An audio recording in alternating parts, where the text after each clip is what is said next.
Hazuki's perspective. Yurukiro-san! I shook the unconscious Pokemon human. Please wake up! Ugh, maybe this wasn't such a good idea. Damn, this is what I get for being so used to taking orders from females, Luminar groaned.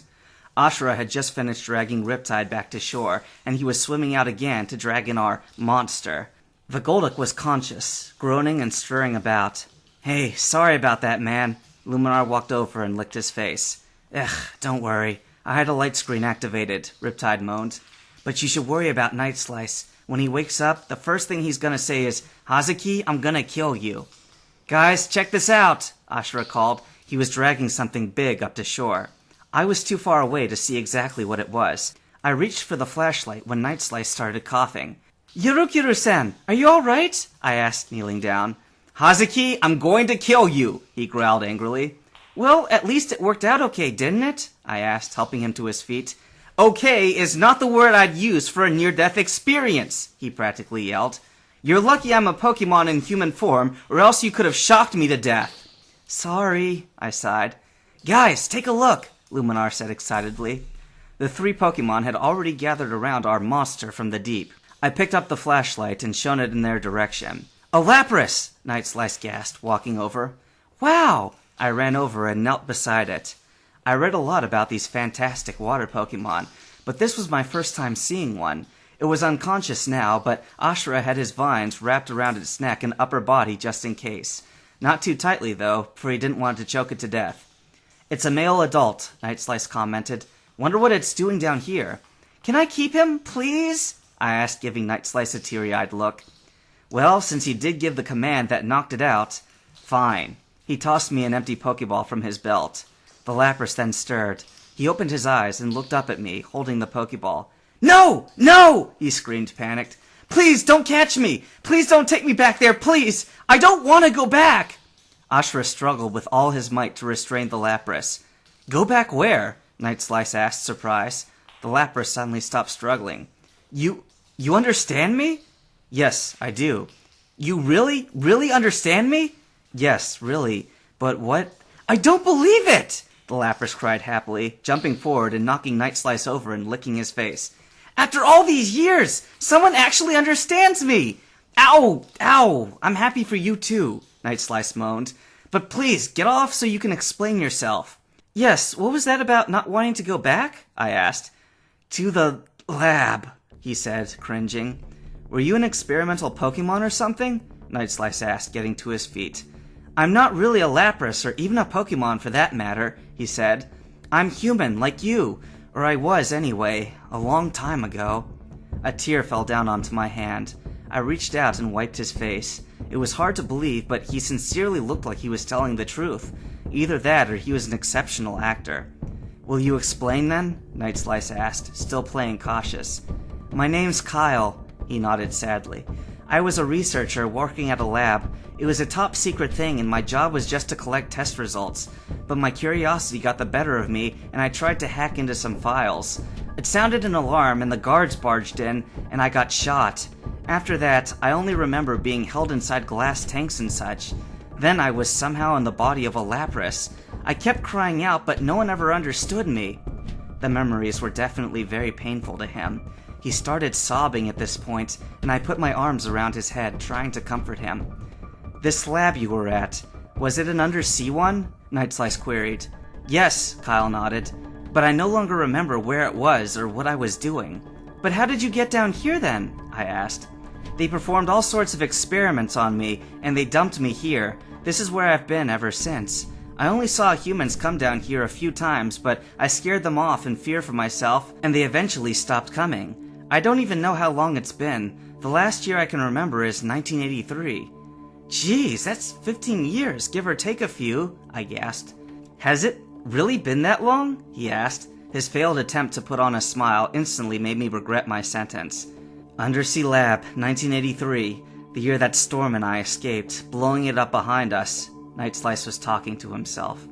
What's that about? I asked. Oh, it seems similar to the lab I was raised in. It could be just a coincidence, though, he replied. Kyle, I think I can trust you with my story. He went on to tell Kyle about his past, his real one, and our current situation. The human-turned-Lapras took it more easily than I had. When you've been through something like he had, I suppose it's not too difficult. I'm afraid I can't remember what I used to do in that lab, he spoke. But about your dragon, well, I've heard growls and roars echoing further inside the cave. I've lived in constant fear for that thing would come and eat me when he felt like it. Luckily, the fact is, this lake is isolated by itself, and it gave me some reassurance. Can you take us down to the dragon? Night Slice asked. I can definitely take you across the lake, Kyle assured. There's a shallow stream that I can't cross, but I believe there are more interconnected waterways that I can use if you bring me to them. But I have one condition, that you take me along with you. After all these years of living down here in the darkness, eating nothing but small fish, living in fear of both that dragon and scientists coming back for me, anything would be better than this. Night Slice began. Definitely! I cut him off. Say, do you think you could, be my Pokemon? If you don't mind me asking. Hazuki? Night Slice gave me an annoyed stare. Don't worry about it, Hazuki. For someone as cute as you, he winked, I'd definitely be honored. Well, enough talking. Climb on my back and let's go find your dragon. Wow, thanks, I smiled. Well, you've officially commandeered this Lapras, Night Slice sighed, shoving a Pokeball into my hand. Everyone clambered onto Kyle's back. The Lapras grunted, but failed to move. Guys, I just remembered I'm not good out of water, especially with passengers. He laughed sheepishly. Could you get me back into the water, please? Night Slice's perspective. Kyle had said that it would be a smooth journey, but if he calls rapids and a waterfall smooth, then I wonder what's his version of rough. Hazuki was actually laughing like she was on a water theme park ride. The waterfall really wasn't very high, and was probably more like a diving board to Kyle. Still, I did fall off, so I was rather pissed. Anyway, we eventually found ourselves going along a long, underground pathway. It was a flooded cavern with no land, just a tunnel half filled with water. It would have been a tiring swim if not for Kyle.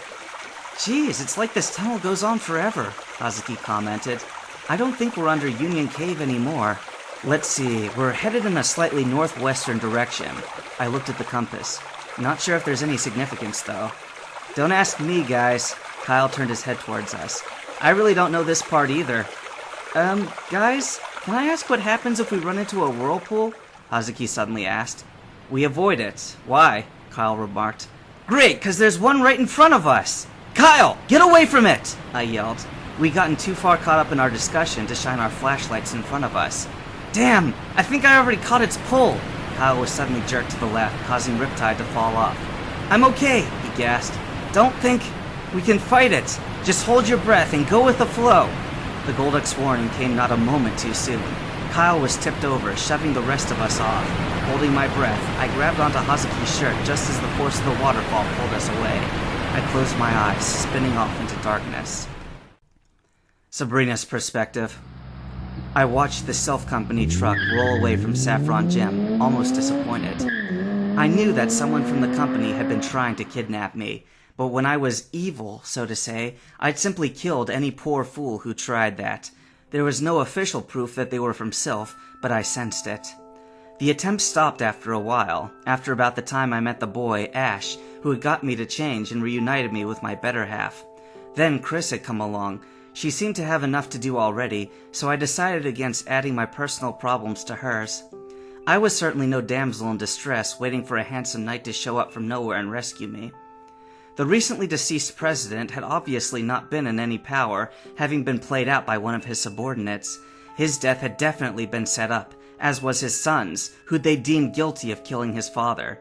I suspected the current president was the real mastermind behind all of this, although there was no proof as usual.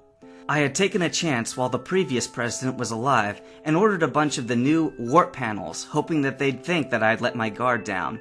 I'd been fully prepared for them to strike and catch them in the action, but nothing had happened.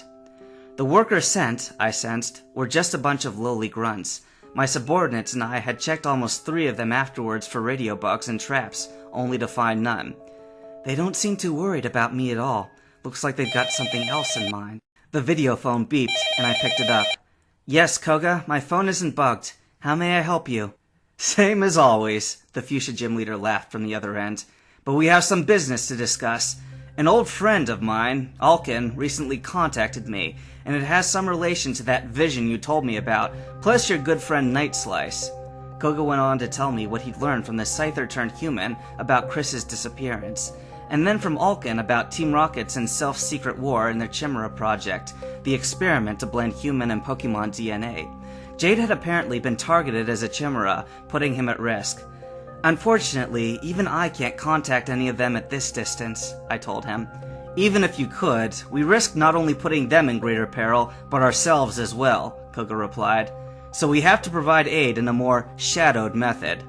You do know that I'm not a ninja master like you. Of course. I would just like you to keep a watch on Silph and see if they do anything big.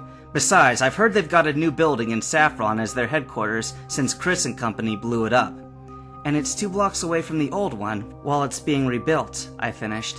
I would say it's a bad omen, but I suspect they want to watch their property closely.